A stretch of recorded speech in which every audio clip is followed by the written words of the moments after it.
Senador Flávio Bolsonaro pede que o governo dos Estados Unidos adie o tarifaço para não beneficiar o discurso do presidente Lula.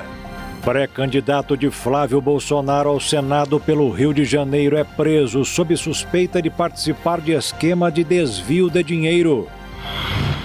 Setor de transporte interestadual de passageiros tem mais de 80 mil vagas de emprego sobrando. Na área de tecnologia, a previsão é que este ano sejam abertas mais de 30 mil vagas formais de emprego. Conversas vazadas entre Daniel Vorcari e a ex-namorada Marta Graeff foram utilizadas pela CPI mista do INSS. Governo dos Estados Unidos lança uma série de ataques ao Estreito de Hormuz depois de navios serem bombardeados pelo Irã. Com o Brasil fora da Copa do Mundo, o conselho do pai do jogador Neymar é para ele não desistir da carreira e seguir em frente. E morre aos 95 anos Benedito Rui Barbosa, um dos mais talentosos escritores de novelas do Brasil. Agora no Jornal das 22.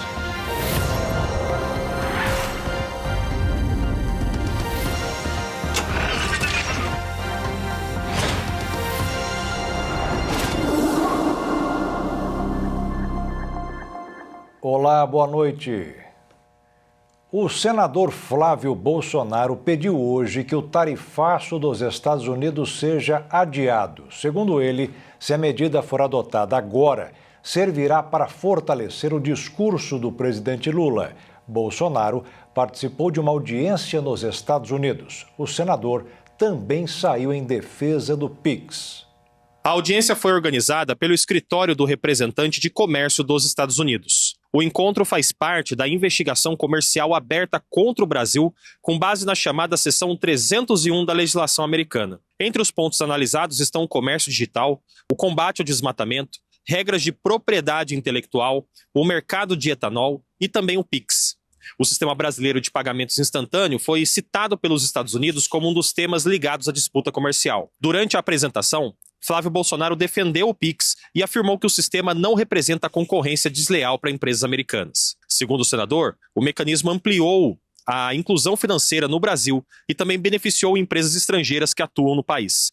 Flávio ainda pediu que o governo americano não aplique as novas tarifas sobre produtos brasileiros. Nas redes sociais, Flávio Bolsonaro postou um vídeo falando que fez uma defesa técnica e aproveitou o momento para criticar o governo federal. Fala pessoal, acabei de fazer aqui a defesa do Brasil contra as tarifas e contra o Lula também. Fizemos aqui uma defesa técnica, mas também política, explicando que o único que quer essa tarifa no Brasil é o Lula, achando que isso pode ter algum benefício eleitoral para ele. E, gente, é impressionante como é que tinha todo mundo lá, os defensores das empresas, dos produtos brasileiros, advogados, empresários, mas não tinha ninguém, nenhumzinho do governo Lula escalado para fazer a defesa dessa espécie de tribunal, que é quem vai sugerir ou não que as tarifas sejam aplicadas ao presidente dos Estados Unidos. Ele é que vai tomar a decisão dele política no final. Na semana passada, o senador já havia enviado um documento ao governo americano pedindo a suspensão do tarifaço.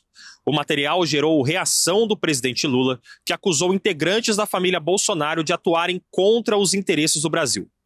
Mesmo sem participar oficialmente da audiência, o governo brasileiro enviou representantes da embaixada em Washington para acompanhar as discussões como observadores. O Itamaraty afirma que as negociações seguem por canais diplomáticos e técnicos entre os dois países. A expectativa é que o governo americano anuncie uma decisão final sobre as tarifas até o próximo dia 15 de julho. Representantes da indústria brasileira também participaram da audiência. Entidades do setor produtivo argumentam que as tarifas podem prejudicar empresas americanas que dependem de insumos brasileiros e elevar os custos para consumidores nos Estados Unidos. Enquanto o governo brasileiro tenta negociar diretamente com autoridades americanas, a audiência pública em Washington acabou ampliando também a disputa política em torno do tarifaço. De um lado, o Palácio do Planalto acusa aliados de Jair Bolsonaro de estimular pressões externas contra o Brasil. Do outro, Flávio Bolsonaro afirma que tenta evitar prejuízos econômicos e impedir que a crise comercial fortaleça politicamente o governo Lula. A Polícia Federal prendeu hoje o pré-candidato ao Senado pelo Rio de Janeiro pelo Partido Liberal, Marcelo Canella. O ex-prefeito de Belford Roxo, que foi indicado pelo senador Flávio Bolsonaro, é acusado de participar de um esquema de lavagem de mais de 7,5 bilhões de reais. A Polícia Federal deflagrou na manhã desta terça-feira a 6ª fase da Operação Unha e Carne para desarticular um esquema de lavagem de dinheiro que teria utilizado uma rede de postos de combustíveis da região metropolitana do Rio de Janeiro para ocultar recursos de origem ilícita. Segundo as investigações, a organização criminosa teria movimentado cerca de 7 bilhões de reais nos últimos 6 anos, com a participação de empresários, agentes públicos e integrantes das forças de segurança. Entre os alvos da operação estão o ex-prefeito de Belfor Roxo, Márcio Canella, o ex-chefe da Polícia Civil do Rio de Janeiro, Marcos Amin, além de policiais civis e empresários suspeitos de participar do esquema. A operação foi autorizada pelo ministro Alexandre de Moraes, do Supremo Tribunal Federal, e cumpre 19 mandados de busca e apreensão em endereços no Rio de Janeiro, Niterói, São Gonçalo, Itaboraí e Resende. As buscas tiveram início a partir do relatório de inteligência produzidos pelo Conselho de Controle de Atividades Financeiras, que identificaram movimentações consideradas incompatíveis com as atividades declaradas pelos investigados.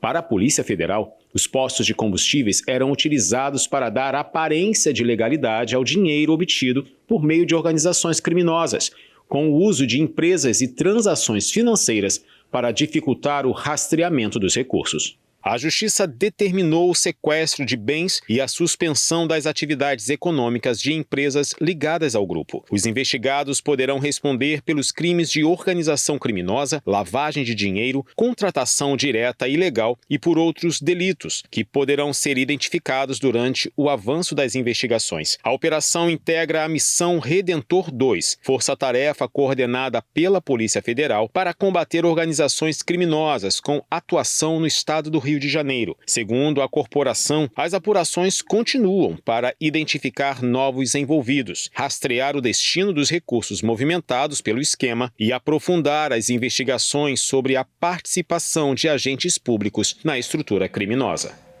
O Ministério Público de São Paulo passou a investigar um esquema de fraudes em licitações na prefeitura da capital. 2 ex-servidores foram acusados de manipular licitações para favorecer empresas em troca de vantagens. 2 ex-servidores da Prefeitura de São Paulo são alvos da Operação Ar Frio, deflagrada pelo Grupo de Atuação Especial de Combate ao Crime Organizado, o GAECO, do Ministério Público Paulista. A investigação apura um esquema de fraudes em licitações para a contratação de serviços e sistemas de ar-condicionado entre os anos de 2022 e 2025. De acordo com o Ministério Público, há indícios de que os investigados direcionavam processos licitatórios para empresas previamente escolhidas. Em troca, receberiam pagamentos ilícitos. A apuração também investiga a possível ocultação de patrimônio, já que os bens atribuídos aos ex-servidores seriam incompatíveis com a renda declarada por eles. Os mandados de busca e apreensão foram cumpridos em endereços ligados a 2 ex-funcionários da administração municipal. Um deles trabalhava na Secretaria Municipal de Infraestrutura e o outro era coordenador de licitações da Secretaria Municipal das Subprefeituras. Durante a operação, os promotores apreenderam cerca de R$100 mil em dinheiro vivo na casa de um dos investigados. Para os responsáveis pela apuração, o valor encontrado reforça suspeitas de enriquecimento ilícito. Outro ponto que chamou a atenção dos investigadores é de que um dos ex-servidores, ocupante de um cargo comissionado, teria participado da condução de um processo licitatório estimado em R$1 bilhão. Esse contrato acabou suspenso em março deste ano, após o surgimento das primeiras suspeitas de irregularidades. A investigação também aponta que os recursos obtidos com o esquema teriam sido utilizados na compra de imóveis, veículos e outros bens registrados em nome de terceiros, o que pode caracterizar ocultação de patrimônio. Essas movimentações ainda estão sendo analisadas pelos promotores. Em nota, a Prefeitura de São Paulo informou que os servidores investigados foram exonerados preventivamente em março e que a própria administração encaminhou as informações ao Ministério Público após identificar indícios de irregularidades. A defesa do ex-presidente Jair Bolsonaro encaminhou ao ministro Alexandre de Moraes a explicação sobre o paradeiro de 2 armas registradas em nome do ex-capitão que não foram encontradas. De acordo com o Exército, Bolsonaro tem 8 armas registradas, 6 delas já foram entregues à Polícia Federal. O ministro do Supremo Tribunal, Alexandre de Moraes, determinou nesta segunda-feira que o Exército encaminhe as 8 armas que estão registradas no nome do ex-presidente Jair Bolsonaro para a Polícia Federal. Para a entrega dada pelo ministro foi de até 48 horas. As armas estão na custódia da unidade militar. Na última sexta-feira, após decidir manter o ex-presidente em prisão domiciliar, Moraes determinou que todo o arsenal que estivesse ligado a Bolsonaro fosse entregue para a PF pela defesa. Durante a decisão, Alexandre considerou incompatível a manutenção da posse de armas de fogo por Bolsonaro enquanto ele cumpre pena criminal. Segundo a defesa, 2 armas já haviam sido entregues em 2023 em cumprimento a uma decisão do Tribunal de Contas da União. Já as outras 8 estão acauteladas no Batalhão de Polícia do Exército. Ao analisar o esclarecimento, Moraes decidiu transferir a responsabilidade ao comando do batalhão. O ministro também determinou que a Polícia Federal confirme se as 2 armas da marca Caracal, mencionadas pela defesa, estão de fato sob a guarda, conforme foi informado. E veja a seguir, setor de transporte interestadual de passageiros tem mais de 80 mil vagas de emprego sobrando. E na área de tecnologia, a previsão é que este ano sejam abertas mais de 30 mil vagas formais de emprego.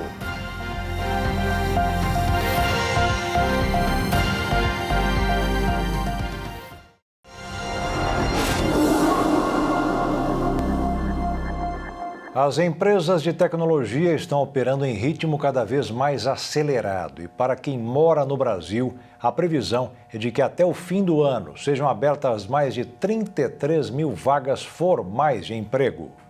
O setor de tecnologia da informação e comunicação deve gerar cerca de 33 mil novos empregos com carteira assinada em 2026. A projeção é de um estudo da Brascom, a Associação das Empresas de Tecnologia, que aponta crescimento concentrado nas áreas de serviços e desenvolvimento de softwares, enquanto os demais segmentos devem permanecer estagnados ou em retração. Apesar da expectativa positiva, a maior parte das contratações do setor ainda é feita por meio de microempreendedores individuais, os MEIs. Segundo a pesquisa, a formalização continua sendo um dos principais desafios do segmento. Entre os fatores apontados estão o aumento dos custos de contratação e a reoneração gradual da folha de pagamento, que tem impactado a abertura de novas vagas no regime CLT. Para a entidade, esse cenário tem estimulado a opção pela contratação de profissionais como pessoa jurídica. O levantamento também mostra que o ritmo de crescimento do emprego formal desacelerou. Em 2025, a Brascom projetava a criação de mais de 30 mil vagas com carteira assinada, mas o setor fechou o ano com cerca de 23.700 novos vínculos. Além disso, o número de novos empregos formais caiu 39% em relação a 2024, e as empresas têm priorizado profissionais mais experientes, dificultando a entrada de jovens e recém-formados no mercado. Mesmo com esses desafios, a expectativa é de que a demanda por profissionais de tecnologia continue em alta, impulsionada pela digitalização das empresas e pelo avanço de áreas como inteligência artificial, computação em nuvem e segurança cibernética. Para especialistas, o investimento em qualificação profissional será fundamental para atender às novas exigências do mercado e aproveitar as oportunidades que devem surgir nos próximos anos.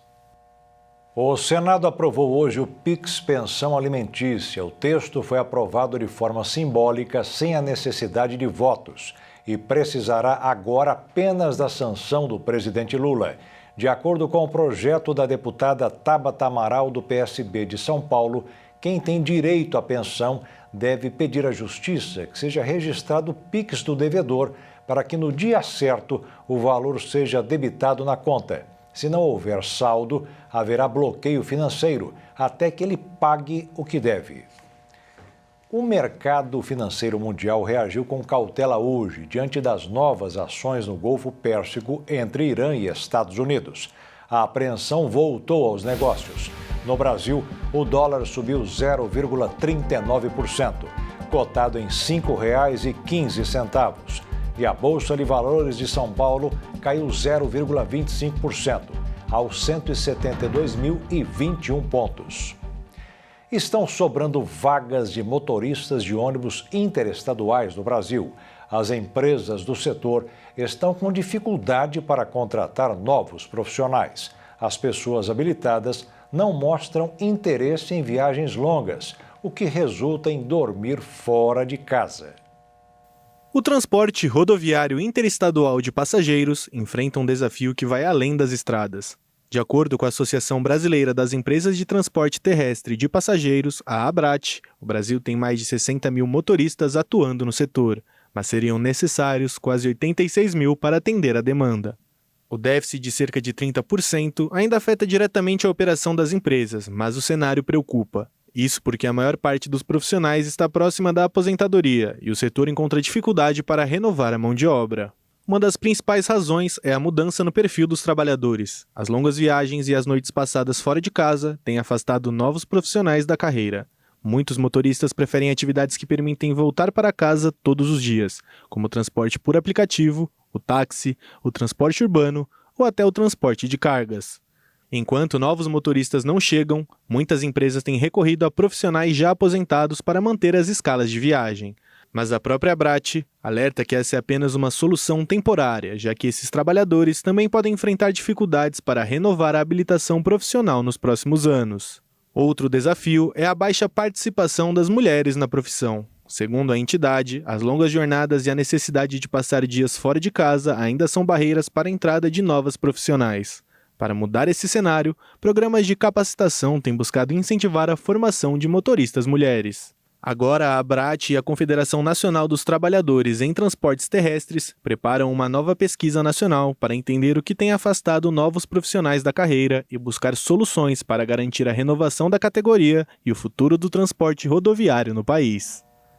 Um relatório emitido pelo Ministério da Justiça e Segurança Pública aponta que brinquedos que utilizam inteligência artificial estão infringindo as normas de privacidade previstas no Estatuto da Criança e do Adolescente Digital. Segundo o documento elaborado por meio de uma consultoria técnica especializada de pesquisadores da Universidade Federal Rural de Pernambuco, os dispositivos poderiam permitir a invasão da privacidade de usuários.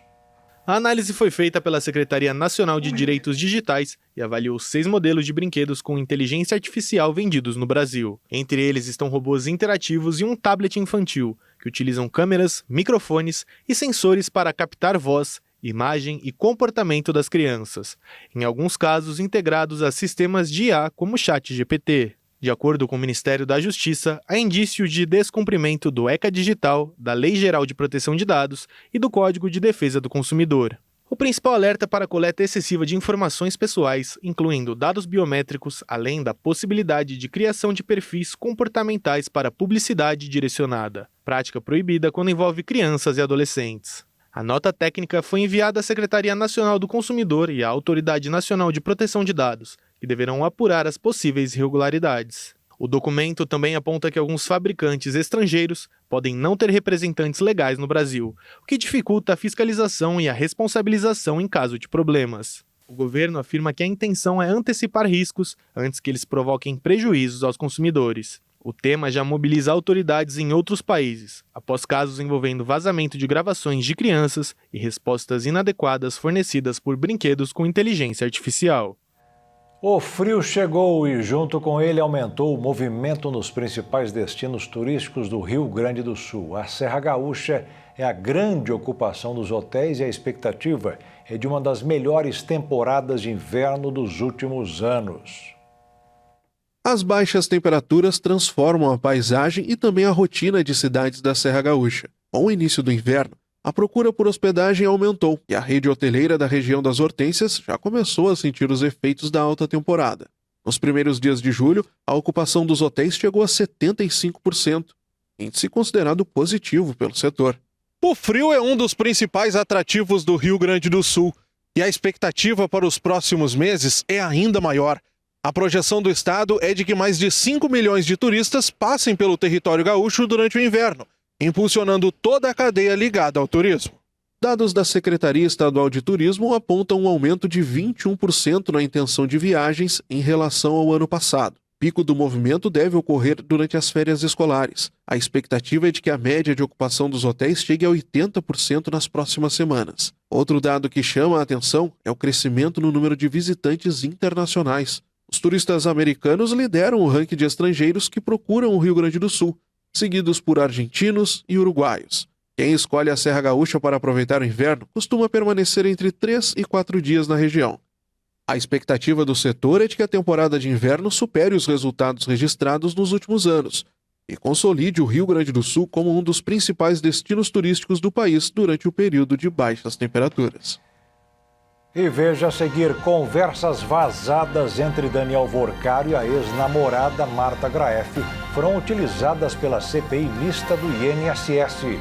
E o governo dos Estados Unidos lança uma série de ataques ao Estreito de Hormuz, depois de navios serem bombardeados pelo Irã.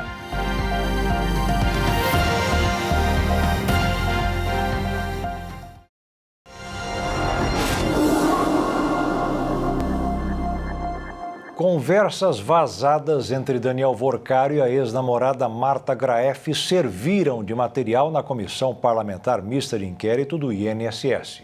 De acordo com o relatório da Polícia Federal, ainda não é possível identificar o responsável pelo vazamento, já que diversos servidores tiveram acesso à sala-cofre do Senado, onde o material estava guardado. A investigação foi aberta por determinação do ministro do Supremo Tribunal Federal, André Mendonça, após diálogos entre Daniel Vorcário e a então namorada Marta Graeff serem divulgados.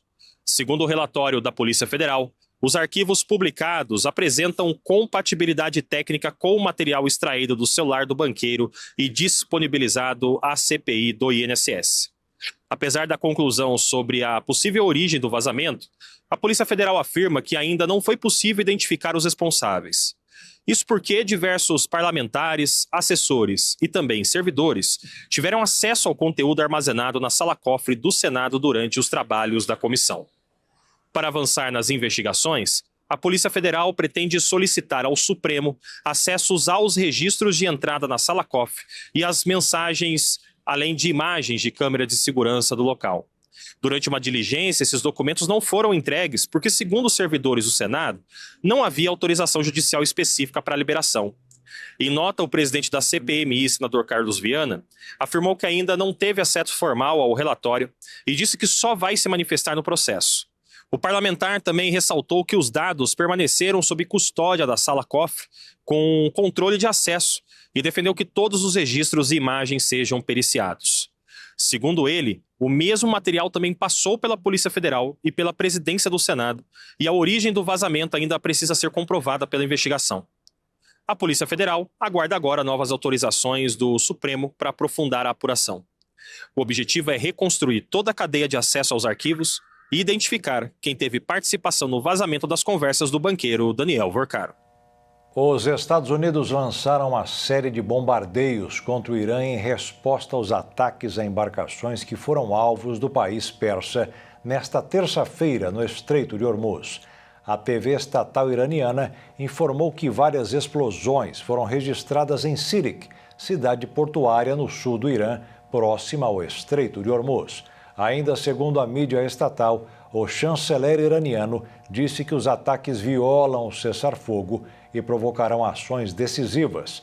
De acordo com as forças norte-americanas, a ofensiva tem como objetivo impor custos elevados ao Irã por atacar embarcações comerciais tripuladas por civis em uma das principais rotas marítimas do mundo. E o governo dos Estados Unidos revogou a licença que suspendia temporariamente as sanções ao petróleo do Irã. A medida foi tomada depois que o presidente Donald Trump classificou as ações de Teherã no Estreito de Hormuz como totalmente inaceitáveis.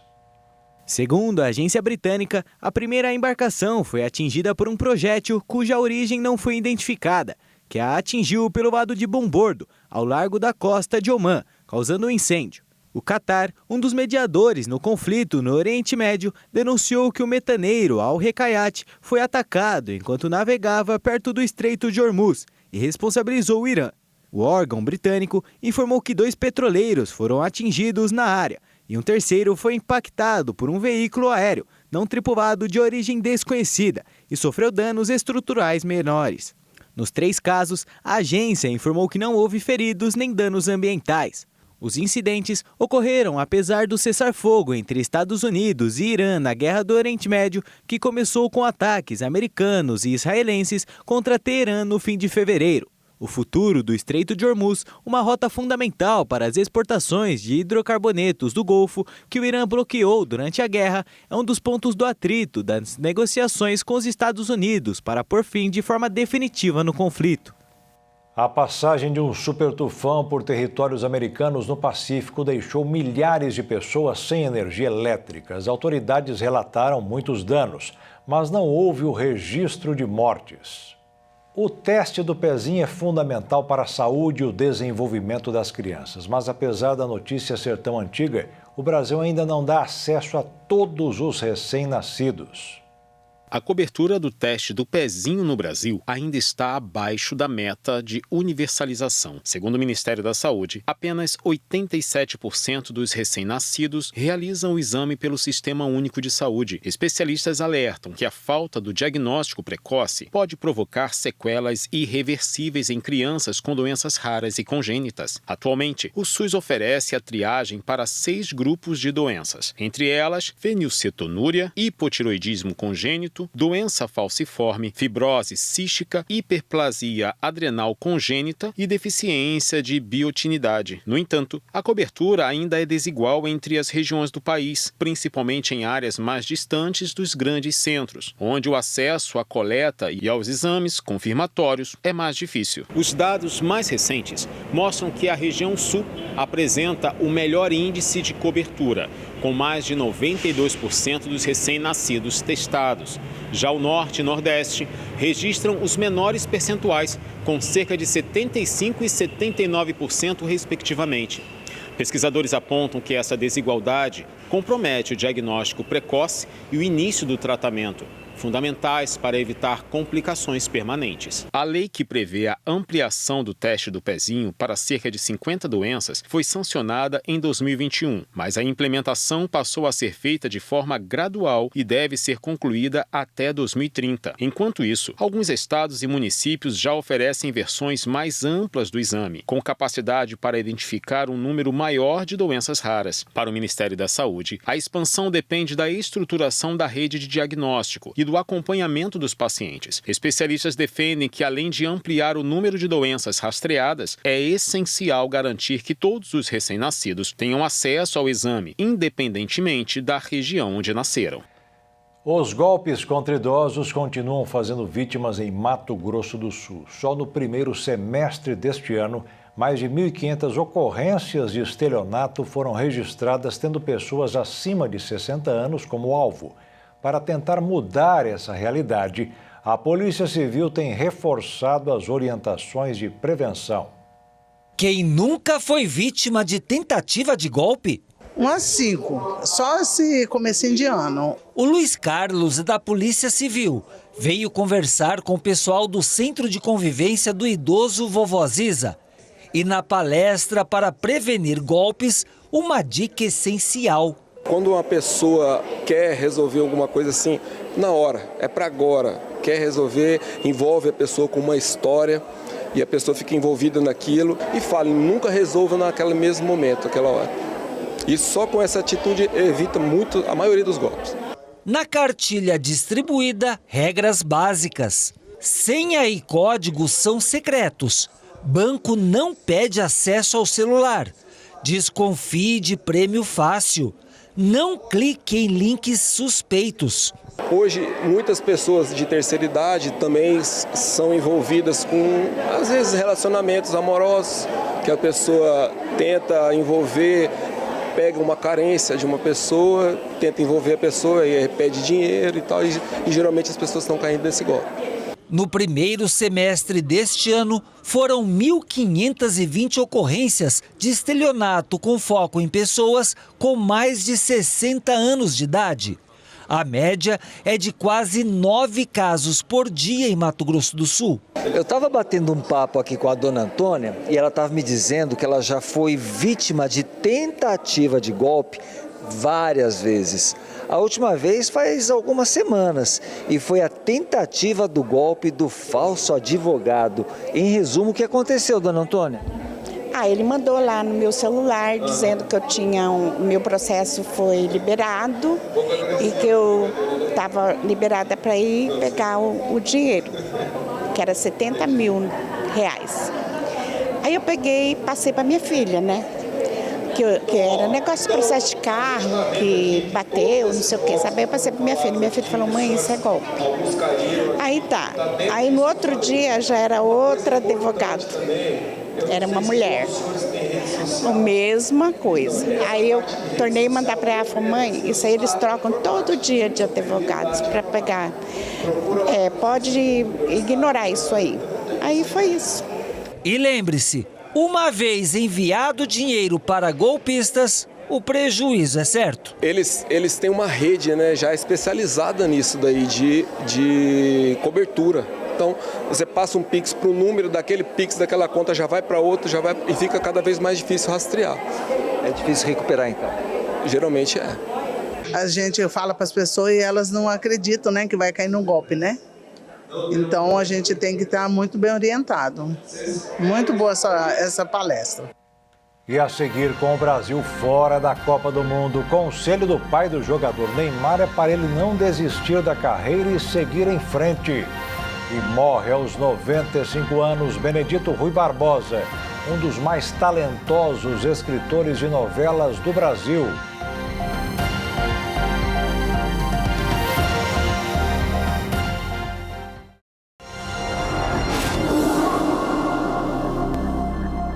Um levantamento do Atlas da Violência, divulgado hoje pelo IPEA, mostrou que de cada 3 vítimas de feminicídio, 2 já tinham sido agredidas. Mas o estudo revelou que o número de mortes de mulheres teve uma queda no Brasil. De acordo com a pesquisa do ciclo da violência doméstica, continua marcando vida de milhares de mulheres no Brasil. Dados da Atlas da Violência 2026 revelam que 2 em cada 3 vítimas atendidas na rede de saúde, após sofrerem agressão dentro de casa, já haviam sido violentadas anteriormente pelo agressor, evidenciando que, na maioria dos casos, a violência não ocorre de forma isolada. O levantamento, elaborado pelo Instituto de Pesquisa Econômica Aplicada e pelo Fórum Brasileiro de Segurança Pública, mostra que, em 2024, 186 mil mulheres procuraram atendimento médico após episódios de violência doméstica.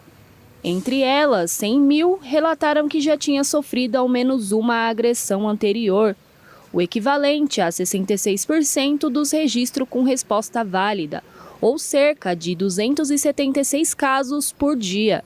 O Atlas da Violência também aponta que 3.642 mulheres foram assassinadas no Brasil em 2024, o menor número registrado desde 2014. E apesar da redução no total de mortes, o estudo mostra que os assassinatos de mulheres ocorridos fora do ambiente doméstico diminuíram ao longo da última década, enquanto os feminicídios dentro das residências permaneceram praticamente estáveis.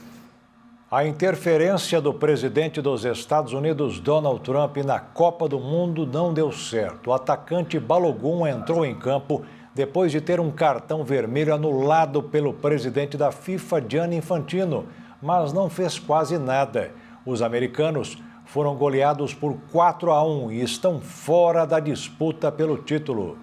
A FIFA decidiu retirar a suspensão do atacante americano Balogun, expulso na partida contra a Bósnia, após uma ligação do presidente Donald Trump. A decisão gerou críticas e foi tratada pelos belgas como uma motivação a mais para o jogo. Em campo, a resposta veio da melhor forma possível. A Bélgica goleou os donos da casa por 4-1, eliminou o último país sede vivo na competição, garantindo vaga para as quartas de final. Logo após o apito final, Os torcedores e jogadores belgas admitiram que a polêmica serviu como combustível para o elenco e alfinetar o Trump. A goleada sobre os Estados Unidos valeu muito mais do que a classificação para as quartas de final da Copa do Mundo. Estou especialmente feliz por termos provado que Trump estava errado depois que ele quis mudar as regras e acabou perdendo. É claro que isso motivou o grupo. Partimos do princípio de que sempre existe alguma forma de justiça na vida, de uma maneira ou de outra. E acho que quando você tenta fazer algo, isso sempre acaba voltando para você em algum momento.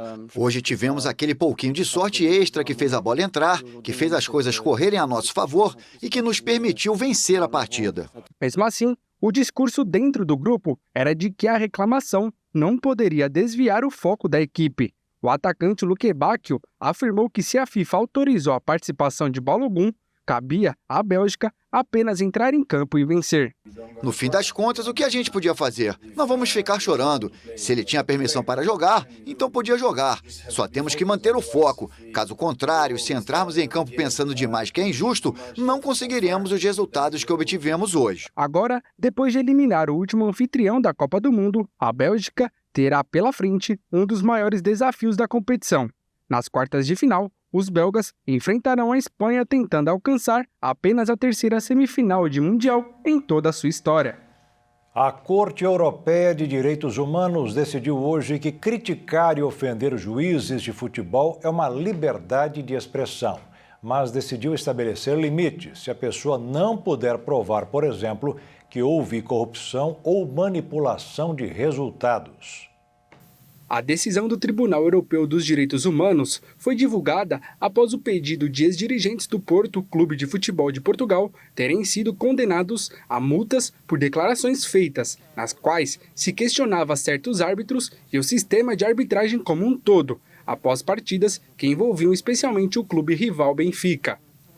O tribunal considera que os árbitros estão expostos a um nível elevado de atenção do público e, diante disso, devem aceitar críticas severas. Contudo, a decisão do Tribunal Europeu acaba coincidindo com as polêmicas que cercam as decisões da arbitragem na Copa do Mundo. Um exemplo disso aconteceu na partida entre Egito e Argentina. A seleção africana chegou a marcar um gol, mas o VAR identificou uma falta na origem da jogada e anulou o lance. A decisão poderia ter gerado uma grande confusão, mas os jogadores egípcios aceitaram a marcação sem cercar ou tentar intimidar a equipe de arbitragem. Essa postura é justamente um comportamento que a FIFA e as confederações têm tentado estimular em todo o cenário mundial. No ano passado, a Conmebol passou a adotar novas diretrizes para reduzir as reclamações dentro de campo. Entre elas, apenas o capitão da equipe deve se aproximar do árbitro para pedir explicações sobre uma decisão. Jogadores que cercam a arbitragem ou demonstram atitude intimidadora podem receber cartão amarelo. Contudo, essa medida ainda não é seguida 100% pelos atletas. A decisão do Tribunal Europeu garante o direito à crítica, mas fora das quatro linhas e dentro dos limites da liberdade de expressão. Assim como aconteceu no caso dos dirigentes do time português. O entendimento é que questionar a imparcialidade ou o desempenho de um árbitro é diferente de acusá-lo sem provas de corrupção ou manipulação de resultados. Na prática, a Copa do Mundo tem mostrado que o debate sobre a arbitragem não passa apenas pela tecnologia ou pelo VAR. Cada vez mais, ele também envolve a forma como os jogadores, dirigentes e torcedores reagem às decisões dentro e fora de campo. E é justamente nesse equilíbrio entre o direito de crítica e o respeito à autoridade do árbitro que o Tribunal Europeu justifica a sua decisão. E a seleção brasileira está em fase de reflexões. O pai do jogador Neymar aconselhou o filho a não desistir da carreira, mesmo depois da eliminação da Copa do Mundo. Quem também recebeu o apoio dos jogadores para seguir em frente foi o técnico Carlo Ancelotti. Um dia depois da derrota, jogadores e comissão técnica se pronunciaram pela primeira vez e reforçaram o discurso de continuidade. Carlo Ancelotti usou as redes sociais para falar pela primeira vez desde a eliminação. O treinador italiano disse que a dor pela derrota é grande, mas que a confiança em um futuro melhor não mudou. O comandante também prometeu que seguirá trabalhando e pediu união em torno da seleção brasileira. A manifestação ganha ainda mais peso depois da renovação contratual feita pela CBF antes da Copa, que garante o técnico até o Mundial de 2030. O discurso de continuidade também partiu do elenco. Em uma carta enviada ao presidente da CBF, Samir Chowdhury, os jogadores pediram estabilidade no comando técnico, afirmando que o ciclo para o último Mundial ficou marcado por grande instabilidade. O período contou com a passagem de 4 treinadores, entre eles Ramon Menezes, Fernando Diniz, Dorival Júnior e Carlo Ancelotti, além da presidência de 2 dirigentes à frente da CBF. Os líderes desse último ciclo também avaliaram que a seleção precisa de tempo para desenvolver o trabalho e evitar as constantes mudanças que marcaram os últimos anos. Quem também continua no centro das atenções é Neymar Júnior. Logo após a eliminação, o camisa 10, em uma conversa informal com o jornalista Bruno Formiga da GE.TV, deu indícios de que encerrou sua história na seleção brasileira. No entanto, o pai do jogador publicou uma carta emocionada nas redes sociais pedindo que o filho não desista do futebol. No texto, Neymar pai escreve que um sonho adiado não significa o fim da história e incentiva Neymar a voltar a sorrir fazendo aquilo que mais ama. O craque respondeu à mensagem com uma declaração de carinho ao pai, mas sem confirmar se deixará a seleção ou não. Morreu nesta terça-feira, aos 95 anos, em São Paulo, o autor de telenovelas Benedito Rui Barbosa. O dramaturgo vinha enfrentando problemas renais há 3 anos e estava internado no Hospital do Coração, na capital paulista. Ele teve complicações e não resistiu. Autor de grandes clássicos da TV como Pantanal, Renascer, O Rei do Gado e Terra Nostra, Benedito Rui Barbosa conquistou o Brasil com as suas telenovelas. Discussões políticas atravessaram a obra do escritor, defensor dos sem terra e da reforma agrária, em algumas dessas histórias. Em O Rei do Gado, de 1996, um de seus maiores sucessos, a briga entre os Berdinazzi e os Mezenga começa no início do século XX, justamente por conta das propriedades das duas famílias rivais. No decorrer da trama, a reforma agrária e o movimento dos trabalhadores sem terra entrou em cena. Questões históricas e sociais também tiveram espaço em Meu Pedacinho de Chão, de 1972, Cabocla, de 1979, Sim a Moça, de 1986, Renascer, de 1993 e Terra Nostra, de 1999, além dos remakes que algumas dessas criações ganharam a partir dos anos 2000, assinados, ora pelas filhas Edmara e Edilene Barbosa, ora pelo neto Bruno Luperi. Em sua obra-prima, Pantanal, de 1990, o maior êxito da extinta Manchete, o autor novamente tratou da ligação do homem com a terra e a natureza. Apostou na beleza do realismo mágico em personagens antológicos como Juma Marruá, interpretado pela atriz Cristiana Oliveira, que virava onça ao ficar com raiva, e o Velho do Rio, interpretado pelo ator Cláudio Marzo, figura mística transformada em sucuri. A produção inicialmente rejeitada pela Globo foi um marco na teledramaturgia ao ser levada ao ar na Manchete, garantindo a ida de Benedito Rui Barbosa ao horário nobre da emissora carioca. Era o auge da criatividade de um nome fundamental na consolidação da TV no Brasil, atuante no veículo desde os anos de 1960. E o Jornal das 22 termina aqui. Uma boa noite para você e fique na paz. Tchau.